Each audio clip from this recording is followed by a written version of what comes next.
So here we are after 15 years, going on 16 years actually. This will actually be completing 15 years, not kicking it off. It was actually February of 2008. I did the Ghost Fighter video. I imagine I got my digital camera for Christmas that year, and it took me a little over a month or so to get into this. I remember the first time I heard about YouTube, I was really interested. Like, oh, really? Like the name just made sense to me, really. You know, people used to call televisions the boob tube. You know, if you're one of these youngsters, you probably don't remember them calling them the boob tubes, but I do. So YouTube just immediately made sense to me. And I was like, you just record your own videos and just whatever, put it up there, you know? Not that I had all this like catalog of great ideas in my head. I mean, in fact, my first video was me just like doing some really stiff boxing, flat-footed, in the ghost. I was fighting a ghost. See, I was titled the Ghost Fighter, but really I was fighting a ghost. You know, could have been called like the Ghost Slayer, perhaps. And then the first 5 years, really, there was only 8 videos in total. They all did pretty well, though, actually. It was just like a little bit of, while it was truly the Wild Wild West, it was a little bit like the Old West, you know, not a lot of people there, you know, things were scattered out. And so those first 8 videos or whatever over 5 years, I really didn't kick it off until 2013. I wrote that down. September 13th of 2013 was Art Bell's very first show on Sirius. He didn't last very long on Sirius. I don't know what happened to that whole Art Bell on Sirius thing, but it didn't really last. What do I got here? We got a little fuzzy? A little fuzzy. That was bothering me. I'm sure it's bothering you too. And like it did occur to me. I think that was the time, and it got like, you know, not a ton of views, but you know, hundreds of views like pretty quickly. Like, oh, like something dawned on me. Like, oh yeah, live events. Like I thought maybe people would check that out, but I didn't think immediately. So that's when it occurred to me like live events as they happen is kind of a way to go. And I've really kind of stuck to that in a way. Not that I'm doing it necessarily. Now it's just become my style. Back then I was like, oh, this is the only way I can get views, man. Nobody cares about me or my channel, but if I can get on there real quickly, I can get some views. And nobody really liked anything I did. I was doing that for all kinds of sports. I was doing lots of sports reaction videos in 2013, lots of NFL draft videos, top tens. I did do 3 Phish videos way back then. But really, at least one of them was clickbait. One of them was like, I don't know. I guess I listened to the Fuego show, kind of gave my thoughts, did the top 101 Phish songs. That was pretty much clickbait, I guess, you know, because at some point I was just reading off songs. I don't even know if I liked them or not, really. And then also my top 10 Phish shows. But then I don't feel like I went too deep into their catalog either for that one. So basically 3 nothing Phish videos in 2013. And so really, and that was also the year where I kind of started to get serious a little bit. Like a friend had told me about somebody he had heard on the radio who had made money. He was like a guitar player making money playing YouTube. I was like, yeah, every now and then I get an email, something about like be a partner and monetize or something, but I didn't know anything about it. So then I joined that program, was pretty defeated pretty quickly, but I didn't want to give up. And then throughout 2014, let's see here. Oh, that's when the Game of Thrones, season 4, episode 6 is when I jumped in on the Game of Thrones bandwagon. Did not realize probably at the time just how hot that show was. Also I was doing everything in 14. 2000, doing World Cup videos. I just like maybe cut down to even doing some widespread panic. Oh yeah, also obviously Phish. That summer it was like Game of Thrones, World Cup, Phish were like back to back to back, where I kind of like started to get a little something going on in the channel. While 13, believe it or not, I may have had more views, but nobody really liked anything. You know, I wasn't getting any comments or any thumbs up. Average view duration was like 20 seconds. People weren't digging it. But by 2014, people actually were digging it. They were liking the Phish things. I wasn't really doing the Phish recaps yet. Some shows I was. Some shows I was just looking at the set list and giving it a breakdown. Finally did get to some shows late that fall. Was also doing Panic for a brief time, a handful of Panic shows. Did the Ohio State playoff video the year with the Wisconsin game. Cardale Jones went crazy. That was actually the video where Mary discovered me. She was living up in Minnesota at the time and was like looking for some kind of like Ohio State, like pro Ohio State video. Stumbled upon this guy. She subscribed, stayed subscribed for years. And then 2015, Yeah, let's see. That was about everything for 14. That was the year guy. And then that's kind of stayed with. I still wasn't doing every single Browns and Buckeyes game, but I had started to dabble in the Buckeyes thing there. Also, I think in 2013, there was like a big fight in the Ohio State Michigan game. I did some of that. More 2015 draft videos. The Phish recaps really started to grow. I think people had figured out by then, like, oh, he's not just doing the set list thing anymore. He's actually listening to the shows. Still wasn't given a ton of thoughts, though. Was still just kind of, even though I was listening, I was still kind of rolling through it pretty quickly. You know, the average recap back then might have been 3 minutes or so. And then the Dayton Flyers made the tournament that year. That was the only time I've ever had any like local people kind of find the channel or whatever, which was kind of annoying. It's, it's one thing if there's a guy like in Colorado or New York or Wisconsin or Minnesota or something, but wants to hang out or like get a beer or go to a show. It's just like, it's a lot harder to pull that off and easier to be like, yeah, sure, but it's never going to happen. But then when people like that just live 5 and 10 minutes away want to start hitting you up, asking you all kinds of questions, wanting you to do things, like, hold on a second here. Did actually go to some games in Columbus that year, tournament games. Fare Thee Well was also that year, more Game of Thrones.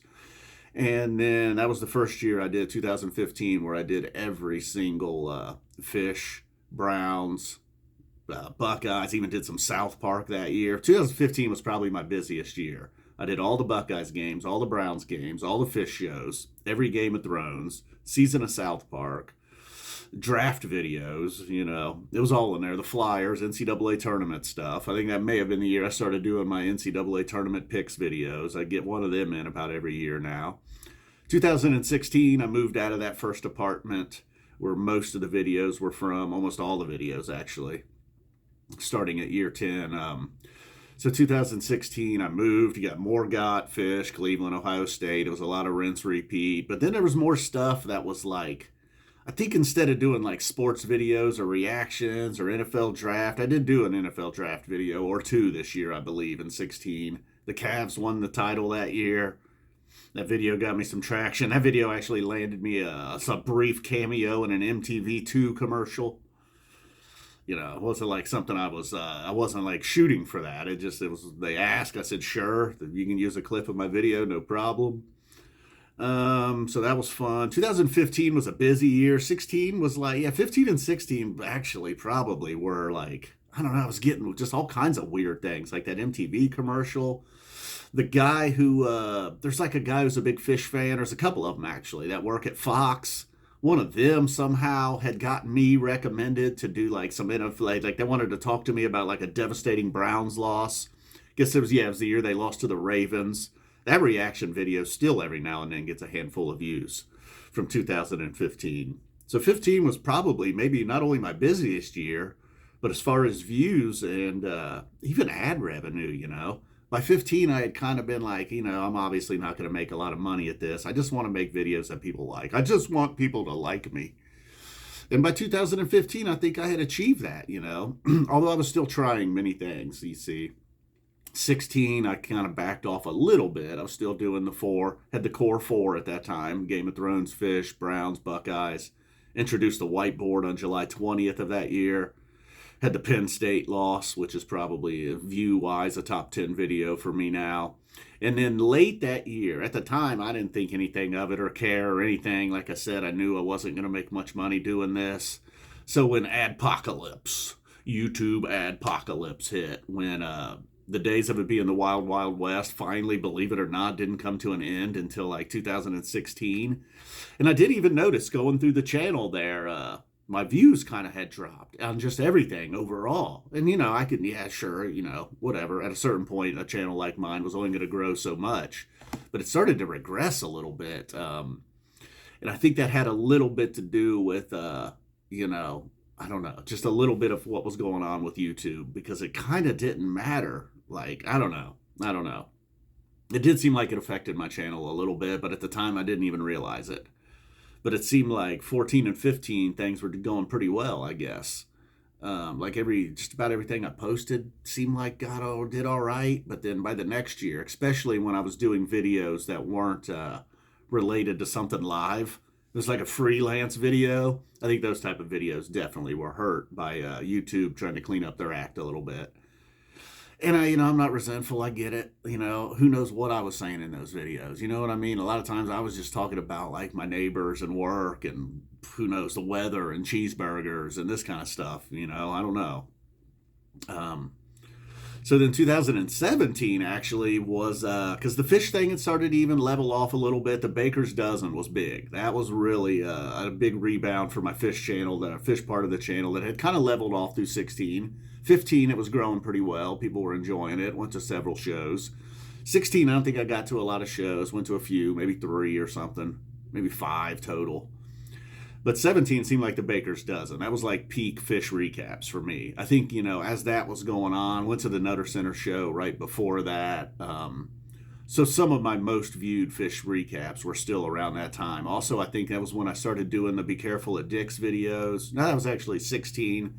Started the Be Careful videos. Careful at MSG, Mexico. I had moved at the end of that year. And while they didn't get a ton of views, also did the Iowa-Ohio State game. The Buckeyes lost. I said some things there about Iowa. They got like this children's hospital by the stadium. And I claimed that they were kind of using that to their advantage. Not that they really cared about the children. They were just kind of taking advantage of the situation. Well, obviously Iowa fans weren't happy about that. And I think even Buckeye fans were like, dude, that's kind of low. Yeah, it was kind of low. I'll admit. It's the first time people got really, really mad at me in the hundreds. Hundreds of people were mad at me. It's a weird feeling, but mostly I didn't notice it. It wasn't really like a part of Iowa or Ohio State internet. So who knows? Various vids with no subject. I think that was like my favorite year of those type of videos where I would just like come home from work, do some bongers, I should say. And, I don't know. I just felt like those were some pretty funny videos. Again, not very highly viewed, but I think the people that liked them really did like them. Like along the lines of the dishes are done, man, just videos with no real point or subject. So it's 2017, and then obviously was still sticking to the core 4 in 17. And then 18, man, there was no Game of Thrones. I was kind of abruptly asked to move out of that house. My landlord wanted his house back. Him and his girlfriend split up. And so I had like a month's notice, couldn't find anything, ended up moving back in with my mom, spent so much time there, looking for a house, looking for an apartment. I still stuck to the Phish recaps, did most of the Ohio State and Browns games, but that was it. There was nothing extra at all. And then sometimes there would be big, long gaps on the channel with nothing. I think my best video that year, or at least my favorite video anyhow, was Be Careful of Dick's. Guess that would have been 8. We're in 18 now. But I did the recaps. Wasn't even fully into the recaps. A lot of them was from my car. A lot of times I was in my mom's house. It was just wasn't really into 2018 at all. I don't know overall if that was good or bad for the channel, but I do feel like ending in 18, once I moved into this house, it's kind of I don't know. It's kind of not that I'm going to end the video, although I should maybe turn this into a part 2 actually. Actually, this might be a good point instead of going on and on and on. And then it's going to get a little repetitive in 19, because after 19 was very, I don't know, to be continued, I guess. Boom. Then 2020, live events, man. 2020 wasn't great for a channel that relies on live events. Although other things happened. All right, guys, we'll be out of here. We'll be out of here. Don't even know. Don't even know my own outro. Boom. We're out of here. We be out of here. 14 minutes. I talked for 3 minutes about the Ghost Fighter at the beginning. 15 years on YouTube. Whoa! Part 1, Part 2 coming soon.